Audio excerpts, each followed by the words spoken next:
ਬਹੁਤ ਸਾਰੇ ਭੈਣ ਭਰਾਵਾਂ ਦਾ ਆਈਲੈਟਸ ਜਿਹੜਾ ਹੈ ਉਹ ਕਲੀਅਰ ਨਹੀਂ ਹੁੰਦਾ ਅਤੇ ਉਹਨਾਂ ਨੂੰ ਬਹੁਤ ਸਾਰੀ ਪ੍ਰੋਬਲਮ ਫੇਸ ਕਰਨ ਨੂੰ ਪੈਂਦੀ ਹੈ, ਖਾਸ ਕਰਕੇ ਰੀਡਿੰਗ ਦੇ ਵਿੱਚ ਅਤੇ ਲਿਸਨਿੰਗ ਦੇ ਵਿੱਚ।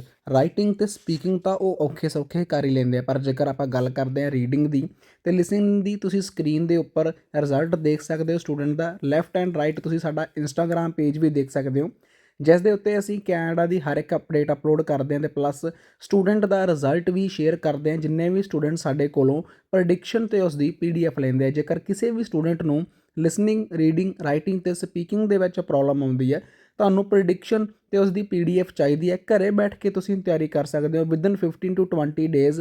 ਜੇਕਰ ਤੁਸੀਂ ਦਿਲੋਂ ਮਿਹਨਤ ਕਰੋ ਤਾਂ ਤੁਸੀਂ ਆਪਣਾ ਐਗਜ਼ਾਮ ਕਰੈਕ ਕਰਕੇ ਸੇਮ ਉਵੇਂ ਦਾ ਰਿਜ਼ਲਟ ਲੈ ਸਕਦੇ ਹੋ ਜਿਵੇਂ ਨਾ ਤੁਹਾਡਾ ਇੱਕ ਡਰੀਮ ਹੈ, ਜਿਵੇਂ 7.5, 8, 9 ਬੈਂਡ। ਪ੍ਰੂਫਾਂ ਦੀ ਗੱਲ ਕਰੀਏ, ਪ੍ਰੈਡਿਕਸ਼ਨ PDF ਦੇ ਵਿੱਚੋਂ last time 100% same reading, 100% same writing ਅਤੇ ਸਪੀਕਿੰਗ ਆਪਾਂ ਨੂੰ ਦੇਖਣ ਨੂੰ ਮਿਲੀ ਹੈ। ਉਸ ਦੇ ਪ੍ਰੂਫ ਤੁਹਾਡੀ ਸਕਰੀਨ ਦੇ ਉੱਪਰ, ਰਿਜ਼ਲਟ ਤੁਹਾਡੀ ਸਕਰੀਨ ਦੇ ਉੱਪਰ ਆ। ਜਿੰਨੇ ਵੀ ਸਟੂਡੈਂਟ ਸਾਡੇ ਕੋਲੋਂ ਪ੍ਰੈਡਿਕਸ਼ਨ ਲੈਂਦੇ ਆ, ਆਪਣੀ ਚੈਟ ਸ਼ੇਅਰ ਕਰਦੇ ਆ ਸਾਡੇ ਨਾਲ, ਅਤੇ ਉਸ ਤੋਂ ਬਾਅਦ ਉਹਨਾਂ ਦੇ ਬਹੁਤ ਵਧੀਆ ਆਪਾਂ ਨੂੰ ਬੈਂਡ ਸਕੋਰ ਦੇਖਣ ਨੂੰ ਮਿਲਦੇ। ਜੇਕਰ ਤੁਹਾਨੂੰ ਵੀ ਚਾਹੀਦੇ ਆ ਤੁਸੀਂ WhatsApp ਕਰ ਸਕਦੇ ਹੋ। They discovered that Mark had left his camera on the train. At the Lost and Found office, he has to fill in a lost property form. First, you have some time to look at questions 1 to 4.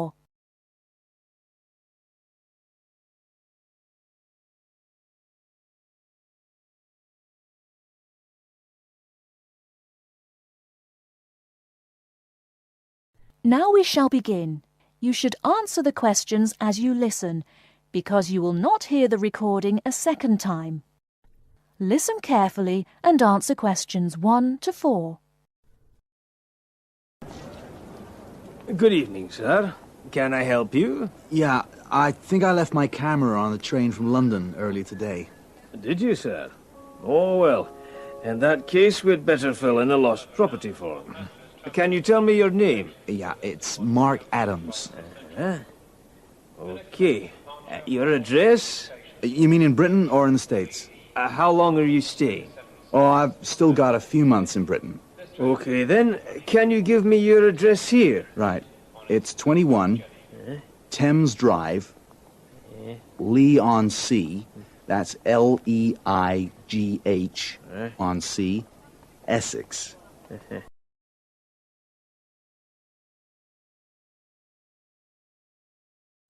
Before you hear the rest of the conversation, you have some time to look at questions 5 to 10.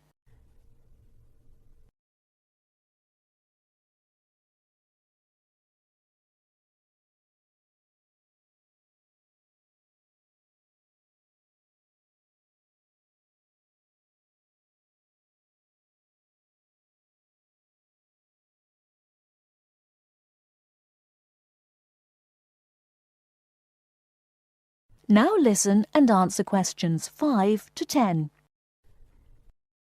Do you want the phone number? Yes, I'd better have that. Okay, 0702 35211. Thanks. And you say it was a camera. What make and model? It's a Ricoh. Ricoh. How do you spell that? Ricoh. Okay, got that. Now, you say it was the London train. What time did it arrive in Edinburgh? At 4:55 this afternoon. Exactly on time. Well then, if we find it, sir, shall we phone you? No, I think I'll drop in the day after tomorrow to check up. Right you are, sir. We'll do our best.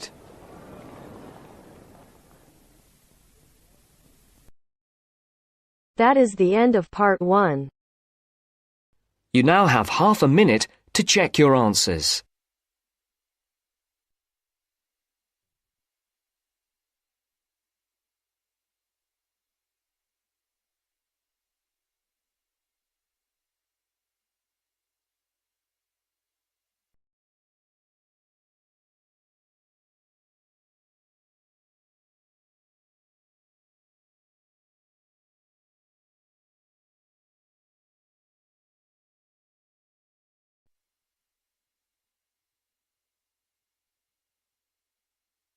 Now turns to part 2. Part 2. You are going to hear the director of the Leadership Council give his welcome address at a convention. First, you have some time to look at questions 11 to 15.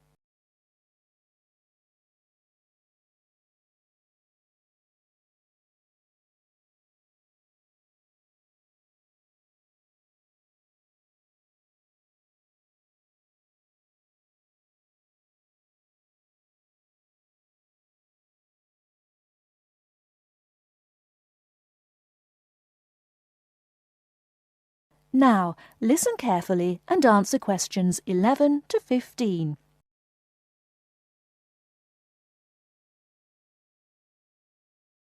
Ladies and gentlemen, can I have your attention, please?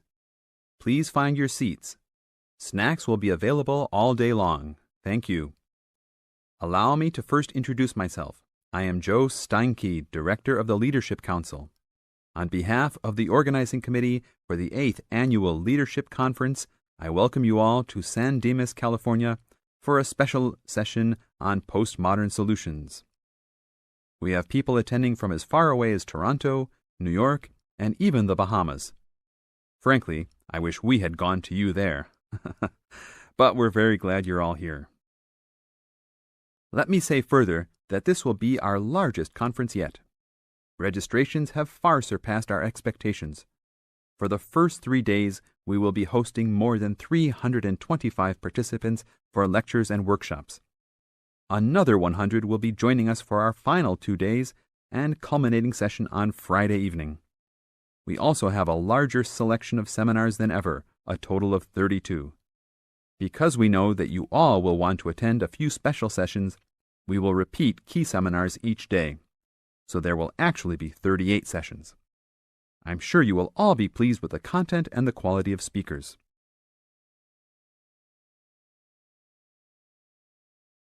Before you hear the rest of the talk, you have some time to look at questions 16 to 20.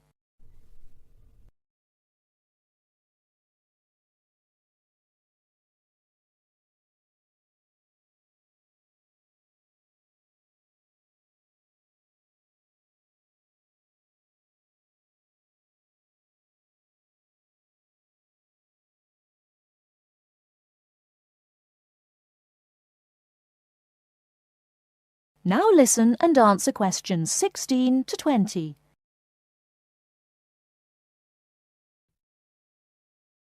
Now, for those who have opted not to take part in our bag lunches, there are a number of places nearby that we can recommend.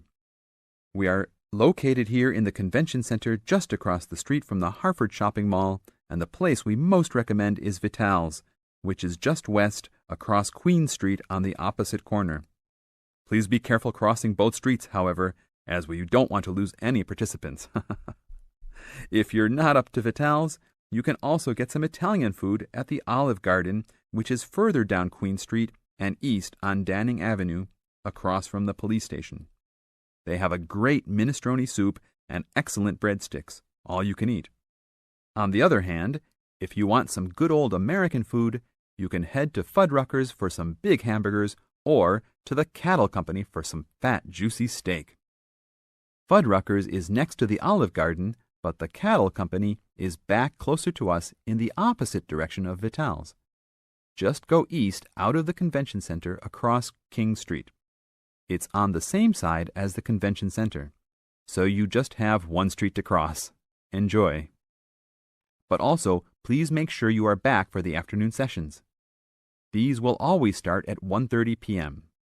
That will give you an hour and a half for lunch each day. Sessions will be over each day at 5:30.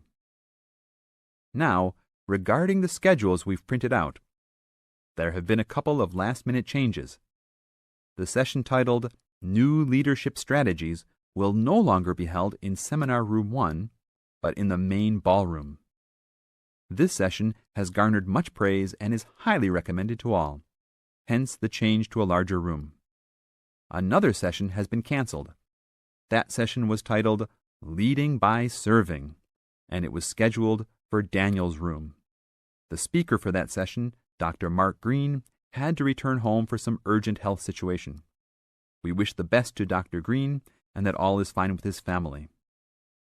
Finally, the session titled using the arts and media has been changed to the second lounge room, Lounge 2.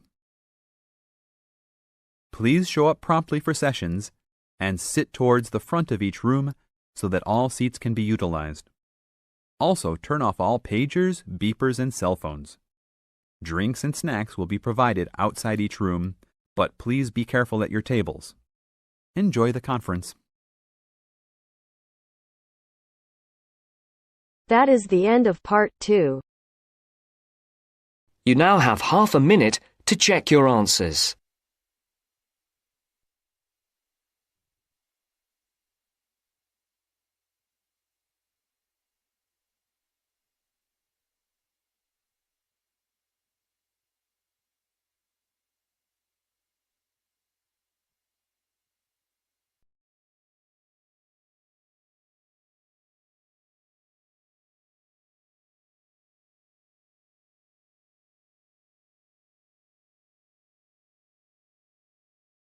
Part 3. As part of our lecture series on everyday health issues, today's talk is on tiredness. We shall look at the main issues in turn, as well as some of the main research that has been carried out in this field. First, you have some time to look at questions 21 to 26.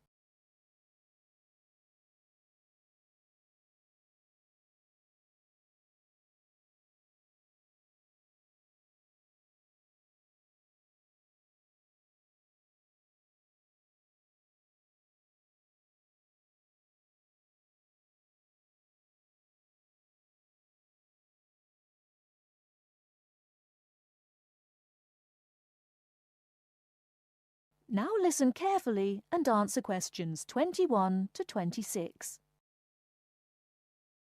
Good morning. As part of our lecture series on everyday health issues, today's talk is on tiredness. We shall look at the main issues in turn, as well as some of the main research that has been carried out in this field. Firstly, it is clear that tiredness is on the rise. No official data exists on the rate of people reporting to doctors with recurring tiredness, but it's a very common complaint. Research suggests that people are not relaxing properly and often work when they do not have enough energy. Furthermore, products to boost energy are also on the rise. Sales of so-called energy drinks loaded with caffeine and sugar have grown by 23% over the last year. And this is not the only instance of an increase in products claiming to boost energy. Guarana, a herbal stimulant, can now be found in everything from chocolate bars to tea bags. Now let's examine what it is that's making people so tired. Dr. Liebhold, a Sydney GP, has done extensive research into this, and he believes that financial pressures, not taking holidays, and not having time off when you become ill due to fear of losing your job are all common causes. Some of the other suggested causes are low oxygen levels in offices, poor diet, or illness. The problem is that tiredness is a symptom of just about every kind of illness, which makes tracking down the cause all the more difficult. The next question to ask is, are people getting enough sleep? Dr. Mansfield from Melbourne's Epworth Sleep Centre, who specialises in sleep disorders, says insomnia often arises when people are going through a stressful period. Mansfield often needs to re-educate people in how to get off to sleep. He recommends keeping your body clock regular by going to bed and rising at similar times every day, and not drinking too much caffeine. And there is some truth in the old story about having a glass of hot milk before bed. Milk contains the amino acid tryptophan, which has been shown to help induce sleepiness. Turning to the question of why we need sleep, researchers are still trying to answer this fundamental question. Sleep deprivation experiments have shown that after 14 days without sleep, rats will lie down and die. And after only 3 days sleep loss, humans get confused, forgetful, and start having hallucinations. So whatever sleep does, it is important.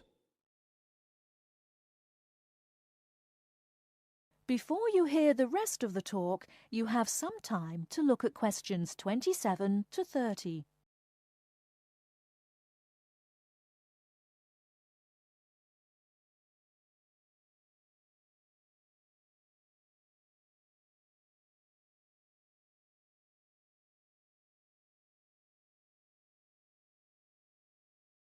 Now listen and answer questions 27 to 30.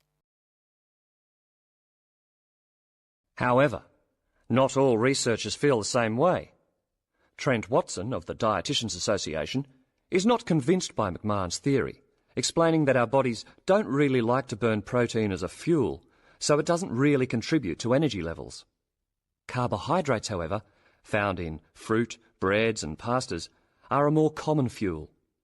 Anyone following a rigidly high-protein diet with low carbohydrates, even if they are operating at low intensity during the day, could subject themselves to fatigue because they just don't have the carbohydrate stores, Watson says. In general, a good way to stay energised from a dietary point of view is to eat red meat, green leafy vegetables and whole grains. These foods give red blood cells the building blocks for optimum performance in their role of delivering oxygen to muscles. To sum up, tiredness is a health problem on the increase, and there continues to be much debate surrounding its causes and remedies. Now, if there are any questions, I'd be happy to answer them. That is the end of part 3. You now have half a minute to check your answers.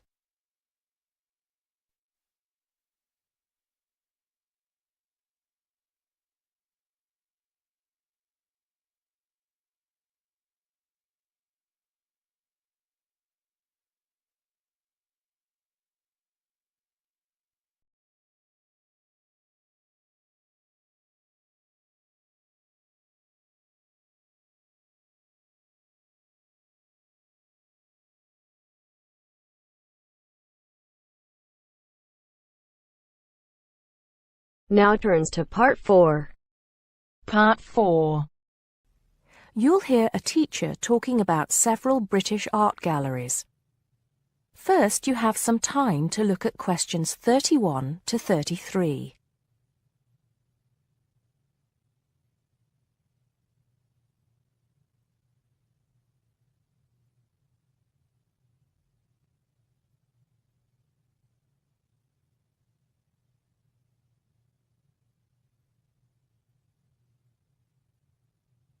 Now listen carefully and answer questions 31 to 33. Good afternoon. Welcome to the first class of V100 Art and History. The objectives of the course, as you will have seen if you've taken a look at the syllabus, include familiarizing yourselves with the vocabulary and language of art, learning about the basic elements of art and design, and finally, discussing historical periods as they pertain to art. The course will also give you the opportunity to visit some of the many galleries and museums that Britain has to offer. So, having said that, I'd like to spend the rest of today's class talking about 4 of the more important galleries that we will be visiting in the coming year. As most of you already know, or at least I hope most of you know, there are 4 Tate galleries in all. To begin, I'd like to tell you a little bit about the Tate Modern. Tate Modern is located in a very busy part of London called the South Bank. It's close to 2 world-renowned tourist attractions, St. Paul's Cathedral and Shakespeare's Globe Theatre. Now, interestingly enough, Tate Modern is housed in what was a power station, built in several stages between 1947 and 1963.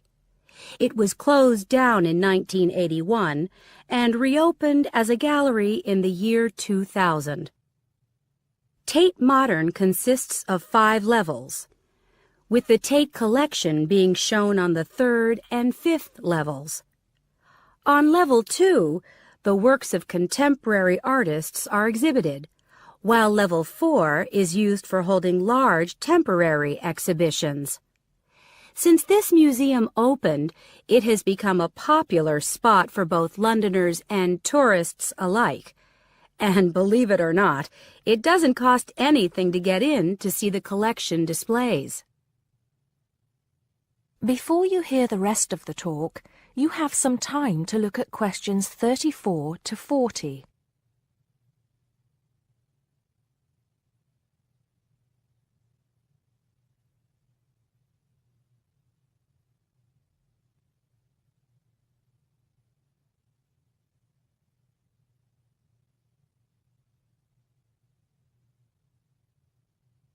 Now listen and answer questions 34 to 40. Now, the second gallery I'd like to talk about is Tate St. Ives, which is in Cornwall. It was built on the site of a gasworks, and it overlooks Porthmeor Beach. Tate St. Ives is housed in a 3-story building that was designed by the architects Evans and Shalliff. It was established in 1993, 7 years before Tate Modern was opened, and the gallery exhibits the works of modern British artists, including members of the St. Ives School, a group of artists living and working in the area from the 30s onwards. In later lectures, we'll be looking at the work of some of the artists who belong to that group and the ways in which they influenced each other. Okay, am I going too fast for any of you? No? Good. Next, I want to talk about Tate Britain, which is a gorgeous gallery situated right in the heart of Westminster. Tate Britain was the first of the 4 Tate galleries to open, and it was established in 1897. It was built on the site of an old prison, and when it first opened its doors, it was called the National Gallery of British Art. Later, it became known as the Tate Gallery, after the man who founded it, Sir Henry Tate.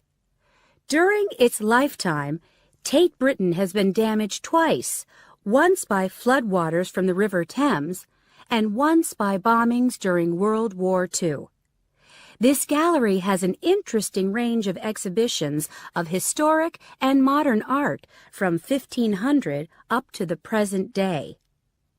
Now, the last gallery I'd like to tell you about is called Tate Liverpool. It's not hard to figure out where this gallery is located, is it? It was opened in 1988 to exhibit displays from the Tate collection, and it also has a program of temporary exhibitions. Tate Liverpool is housed in what was once a warehouse, and for some years it was one of the biggest galleries of modern and contemporary art in the UK. Well, that's a brief overview of just a few of the galleries we'll be visiting. I'd like now to look in a little more detail at what you can expect to see in each of these galleries, starting with Tate Britain. That is the end of part 4. You now have half a minute to check your answers.